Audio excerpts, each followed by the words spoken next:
The first time you touch the wrong lever, a rental excavator bites a trench wall you were supposed to save, and your $14 an hour confidence disappears in one crunch. Level 1, the ground guy. You are usually 18 to 22 here, though plenty of people arrive later after warehouse jobs, roofing, oil changes, or a few years of bouncing between whatever pays this week. You think heavy equipment means you climb in a machine, wiggle some controls, and get paid like a king for playing with giant Tonka toys. That fantasy lasts about half a shift. You are not an operator yet. You are the person on the ground with a shovel, a grease gun, a radio, mud on your boots, and a hard hat that still looks new. You are sweeping out the trailer, setting cones, carrying grade stakes, spotting backing trucks, and trying not to get yelled at for standing in the wrong place. The foreman points at a compact track loader and says, "Maybe later." That maybe later becomes your whole religion. If you go through a private training school first, maybe you spent somewhere between $4,000 and $20,000 for a short program that lasted a few weeks. Maybe you got basic safety cards and seat time on a skid steer, a backhoe, and a mini excavator. If you did not, then your school is the site itself. Either way, your first real money is not glamorous. Maybe $16 to $22 an hour in a lower cost area, maybe a little better on a union track or in a busy market. Annualized, a lot of beginners land roughly in that $32,000 to $40,000 range. It feels great until rain shuts the site down. What you believe at this level is simple. Bigger machine, bigger flex. What you learn instead is that the real entrance exam is trust. Can you stay visible? Can you listen to hand signals? Can you keep out of swing radius? Can you shut up and watch the old operator slope a ditch bucket by feel? Your first humiliations are small and public. You forget to chalk a trailer tire. You walk behind a machine without making eye contact with the operator. You leave a fuel cap loose. You learn very quickly that on a site, being casually stupid around heavy steel can get someone hurt fast. That fear is useful. It turns you from excited to alert, and alert is the first trait anybody respects. Then one day the older operator needs to jump out for 10 minutes, and he says, "Keep the machine still, then maybe feather it forward." That is the first door. Level 2, the seat time addict. Now you have touched the controls, and your brain is cooked. You want more. This is the phase where you become obsessed with seat time the way some people get obsessed with a video game rank. You replay every movement in your head at night. Left hand, right hand, track pedals, boom, stick, bucket, smooth, not jerky. You learn that machines do not reward aggression, they reward rhythm. Your first real starter machine is usually something smaller and more forgiving. A skid steer, compact excavator, roller, or loader on a low-risk task, spreading gravel in a laydown yard, loading broken concrete into a dump truck, backfilling after pipe, nothing glamorous. Everything watched. The problem is that you still think operation is mostly hand-eye coordination. The hard lesson is that the machine is only half the job.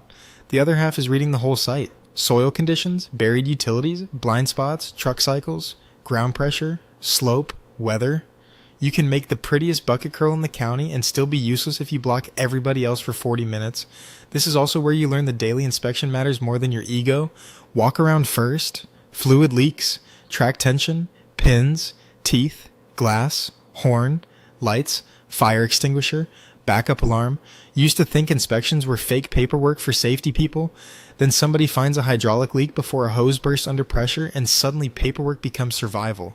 Money improves a little. Maybe $18 to $25 an hour now, depending on market, overtime, and whether you are still half laborer, half trainee.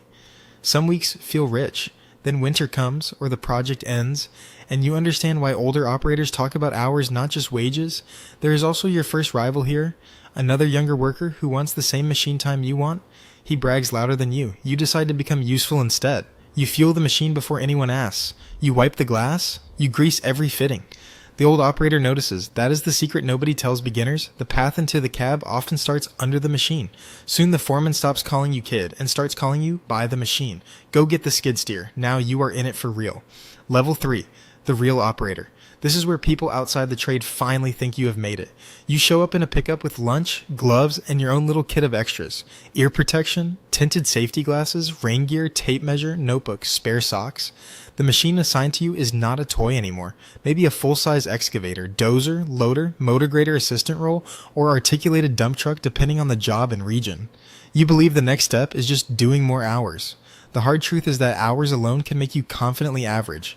To become real, you need range, cut to grade, maintain haul roads, read stakes, understand blue tops and benchmarks, keep production moving without beating the machine to death. At this level, the site gets louder and your mistakes get more expensive. You load trucks too high and they spill rock all over the haul road. You track across soft ground and sink a machine far enough to need another machine to pull you out. You crowd a trench edge and hear the foreman's voice hit a pitch you will never forget. The machine can cost from $50,000 for something small to several hundred thousand for bigger iron. Suddenly, your smoothness is not just style, it is cost control. This is where formal credentials start paying off if you want to move up. In the United States, safety training recognized by the Occupational Safety and Health Administration matters. On many paths, a commercial driver license helps because moving equipment or driving support trucks makes you more valuable. In some companies, an apprenticeship through a union or training program becomes the cleanest route. 4 years sounds long until you realize they are paying you while you learn. At first, maybe 45 to 60% of a journeyman rate, then climbing. Typical money now can land around $45,000 to $60,000 a year, with overtime changing everything. Median wage numbers for operators as a group are roughly around the high 40s to low 50s nationally, but that hides a huge truth. Your market matters more than national averages. Highway work, utility work, mining, marine work, and union scale can make the same title mean very different money. One afternoon, you cut a slope clean enough that the superintendent does not say a word. That silence is respect. And once people trust your hands, they start offering you more dangerous, more technical, more profitable machines. Level 4, the specialist door. Not every operator climbs the same ladder. This is the split in the road. You can stay broadly useful and make a solid living, or you can chase a specialty where the stakes and the pay both rise. Maybe you move into crane work. Maybe fine grading with global positioning systems and machine control. Maybe deep utility excavation and tight urban work. Maybe pipeline, quarry, mining, forestry, demolition, pile driving, or snow and ice operations in heavy civil regions. The specialist path starts with a humbling moment. You think being good on one machine means you can jump to another? Then you sit in a crane classroom, or a grader with machine control, or a long-reach excavator over live utilities, and realize you are a beginner again. If cranes become your lane, the credential wall gets serious. Written exams, practical exams, lift charts, rigging knowledge, hand signals, wind, radius, ground-bearing pressure, the machine no longer forgives swagger. That is why certified crane operators often command better pay. A jump into the mid-60s is realistic in many areas, and top operators in strong markets can go much higher, sometimes toward or above the upper 90,000 range with overtime and niche work. If grading becomes your lane, the machine starts talking in numbers, satellites, base stations, and digital plans, tolerances. You are not just moving dirt, you are moving dirt to a tenth. The old school operator who could eyeball a lot still matters, but now the best people can blend feel with screens. That combination is dangerous in a good way. It makes you hard to replace. The lesson here is brutal. Specialization pays, but it narrows your identity. You become known for one thing, and when work slows in that niche, you feel it. So the smart specialist does not stop learning. You stack endorsements, machine families, and job site reputations. Now your phone gets better calls. Not can you work tomorrow, more like we need you specifically. That changes everything. Level 5, the production animal.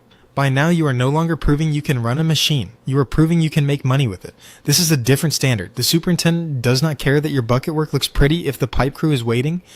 The trucks are stacked up and the asphalt plant is charging standby. Production is the religion now. You open the morning in the dark, climbing cold steel before sunrise. The cab smells like dust, old coffee, hydraulic oil, and the faint fried scent of electronics warming up. You know how long your machine takes to wake up. You know what a healthy engine note sounds like. You know the one weird rattle that means maintenance needs a call before it becomes a $5,000 problem. What you believe here is that speed wins. What you learn is that the best operators look slow from outside because they waste nothing. No extra swing, no pointless reposition, no dramatic slamming. They save undercarriage wear, they save fuel, they save truck time, they save the grade checker from cursing your family line. Money can climb into the 60,000 to 80,000 range here, sometimes more in strong sectors, with per diem on travel jobs, union benefits, pensions, overtime, and shutdown work pushing total compensation much higher than the base number suggests. But the cost shows up too.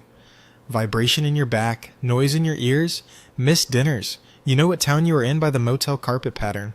This is also where your judgment becomes part of site safety. A laborer steps where he should not. A truck driver crowds your blind side.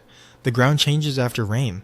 Your ability to stop the whole operation for 10 seconds can save somebody's pelvis. Heavy equipment is one of those careers where maturity literally raises the survival rate. Then one day, the foreman asks you to train a new guy while still hitting production. Congratulations. You are no longer just moving material. You are shaping the next operator, and management has started noticing. Level 6.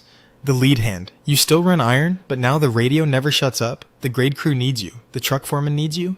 The superintendent wants to know why the west side is behind. The apprentice you are mentoring just clipped a barricade, and the owner's inspector is walking over with that special stride people use before asking annoying questions. You are the lead hand, field trainer, or crew lead depending on the company. This is the first level where authority appears before comfort does. You thought leadership meant less physical stress. Wrong. It means more responsibility stacked on the same 10-hour day. Your tools expand beyond the machine. Daily plans, production targets, utility locates, site drawings on a tablet. Maybe machine telematics. Maybe a text thread with dispatch and mechanics. You are translating between office promises and ground reality. That can make you unpopular in both directions. What you learn here is that a great operator can still fail as a lead if he cannot teach.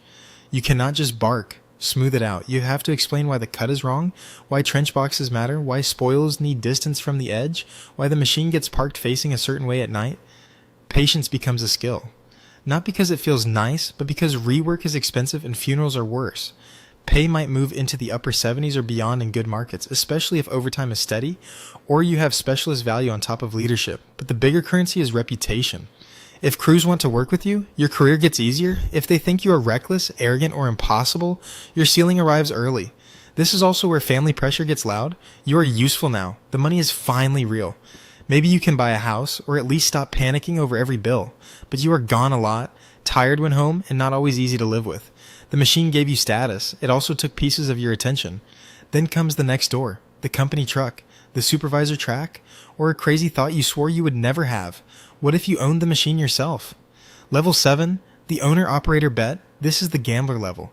You have enough skill and enough contacts to become dangerous to your own savings account. Maybe you buy a used skid steer for $50,000 to $80,000. Maybe a mini excavator, maybe a dump truck. Maybe you finance harder than you should because one utility contractor keeps telling you there is plenty of work. The first week feels incredible. Your name is on the insurance, your machine is yours. Nobody can bump you off it for the superintendent's cousin. Then the invoices start. Transport, fuel, filters, repairs, commercial insurance, registration, yard rent, theft risk, rain days. A final drive that dies at exactly the wrong time because machines can smell optimism. What you believed was that ownership means freedom. What you learn is that ownership means all the risk that used to belong to someone else. A hired operator complains about downtime. You pay for downtime. A foreman curses a broken hose. You curse the mechanic's bill and the missed day rate. Still, if you are smart, this is where income can jump. A skilled owner-operator with the right niche and reliable contracts can make far more than wage work, though it varies wildly and there is no honest single number. Some years feel like escape velocity. Some years feel like you bought yourself a harder boss. You become obsessive about utilization, idle hours, billing rates, fuel burn, travel time, tire wear, track wear. You stop seeing a machine as a symbol and start seeing it as a depreciating asset that has to earn every week. That is a very adult sentence, and heavy equipment forces you to learn it. If you make it through the first 2 years without a catastrophic mistake, something shifts. You are no longer just operating, you are building a business. And businesses want systems, not just heroics. Level 8, the dirt boss. Now you may own multiple machines, subcontract on bigger jobs, or run crews while jumping into the cab only when the day goes sideways. The role changes again. You are bidding work, checking certificates of insurance, arguing over change orders, scheduling lowboy transport, and answering calls at dinner because somebody buried a bucket tooth where it should not be. You started with a shovel and a grease gun. Now you are comparing whether a $200,000 excavator note makes sense against projected pipeline work next spring. That spread is the whole ladder in one frame. The best part is status. General contractors know your name. Inspectors trust your finish work. Younger operators want your approval. The worst part is that every mistake is multiplied through payroll. If one operator is late, one truck no-shows, and one machine is down, you can lose money before lunch. You learn that the elite skill here is not machine control. It is judgment under uncertainty. Which jobs to avoid. Which customers pay slowly. Which weather forecast to believe. Whether the local market is heating up because of road funding, utility upgrades, data centers, or plant expansion. Heavy equipment has always been tied to bigger money currents. The interstate boom after the Highway Act made fortunes for the right people. Modern infrastructure spending still creates rushes. Local construction spending often matters more than national headlines. The dirt in front of you is connected to policy, rates, and timing whether you like it or not. Your compensation might look huge on paper in a great year. It might also evaporate into debt service, repairs, taxes, and replacing undercarriage parts that cost more than your first beater car. That is the mature joke of the trade. The machine gets bigger, and somehow the margin still feels fragile. You do not stay here because it is easy. You stay because there is a deep pride in being the person who can shape a site from raw ground to finished work and put other people to work doing it. Level 9. The legend with bad knees. This is the endgame, and it is less shiny than outsiders imagine. Maybe you are the senior operator everybody calls when a cut has to be perfect, when a tricky pick needs calm hands, or when a project is sliding and somebody trustworthy must stabilize it. Maybe you are the company owner who barely runs the controls now, but still hears a machine and instantly knows what is wrong. Maybe you sell the fleet, keep one favorite machine, and consult a little. There are several versions of this final level. The scene is quiet. A younger operator climbs down from the cab and hands you the keys to check something. The keys are not worth much by themselves. The machine behind them might be worth $250,000 or more. The trust behind them is worth far more. You remember when your whole career fit inside one cheap pair of gloves and a $14 an hour chance not to screw up. At this level, money can be strong. Senior specialists, crane hands, mining operators, lead foremen, and owners in good years can clear impressive numbers. But you also know the honest math. The body paid too. Back pain from vibration. Hearing loss if you were careless early. Sun, dust, diesel, winter starts. Long drives, divorces in some cases. Missed birthdays in many. Useful work always costs something. What you believe now is almost the opposite of what you believed at the beginning.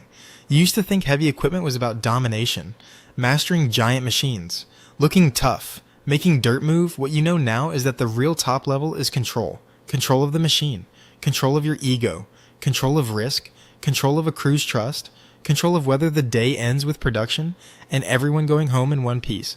And that is the strange reward of the whole ladder. At the bottom, you wanted the seat. At the top, you understand the seat was never the prize. Becoming the person everyone trusts around that much weight, money, and danger was.